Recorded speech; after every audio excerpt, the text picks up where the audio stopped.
Good morning, dear students. Welcome back to your English class.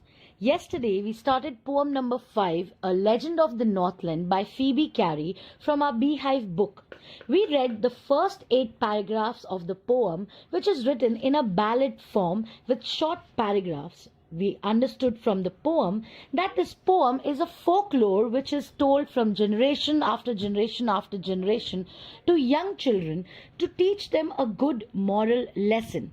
We learned that this poem is a story of Saint Peter, how as he was roaming around the Northland and preaching the word of God, he became tired and was about to faint because of the fasting and reached a bakery where a little old woman was baking cakes. So he requested the little woman to give him a small cake. But because she was so selfish, she could not even part with a small cake. Let us now begin with the 9th paragraph and onwards to understand the complete poem. Paragraph 9.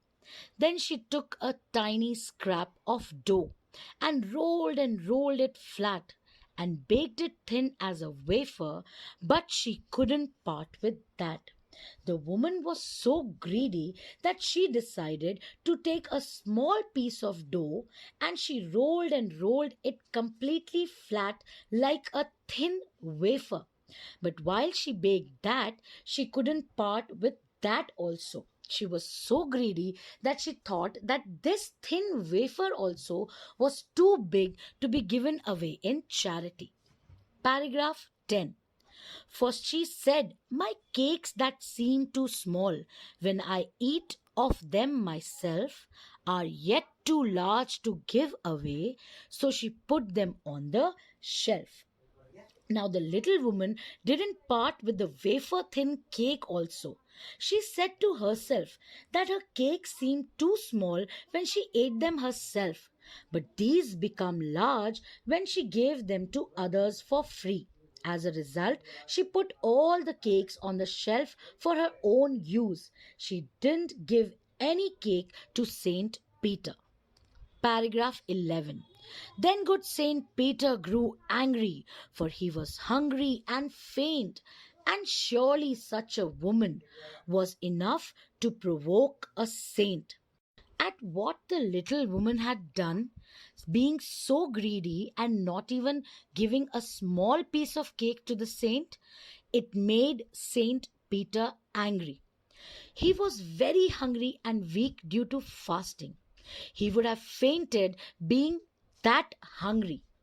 And it is not easy to anger a saint, but the little woman angered him by not giving a cake to him.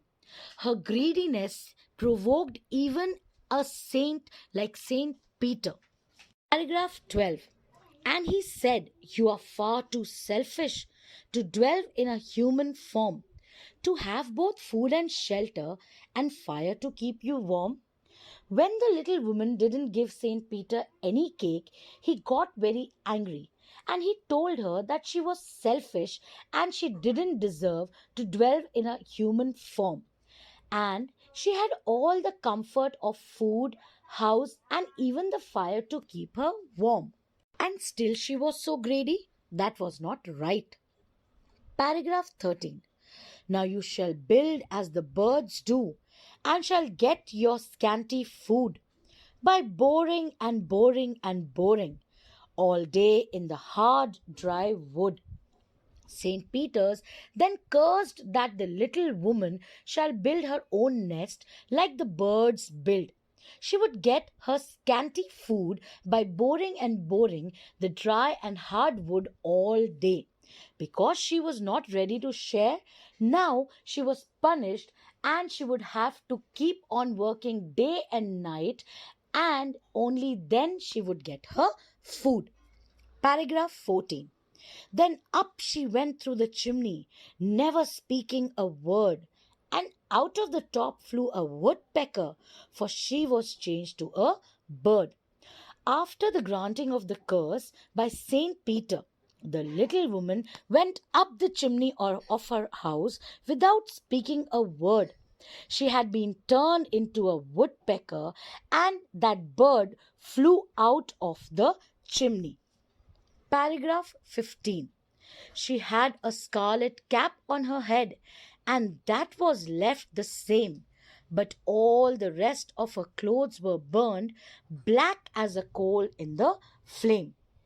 In her life, the little woman wore a red cap on her head in the human form. The red cap on her head was left the same, and as a woodpecker, she had the red color cap on her head. All the clothes she had been wearing seemed to have been burnt black. It is the color of the body of the woodpecker. Paragraph 16.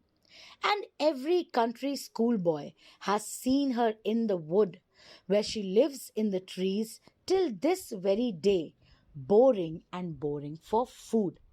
The poetess says that every country schoolboy has seen that little woman changed into a woodpecker in the forest. She lives there in the trees till this day, boring and boring for food into the hard and dry wood. This poem teaches us that selfishness after an extent becomes a sin. To store money or things for one's own self is not right. The poem is not just about the cake or money. It is about the need to be ready to help all those who need our help. So that will be all for today's class. Until we meet again, stay safe, stay healthy, and keep learning.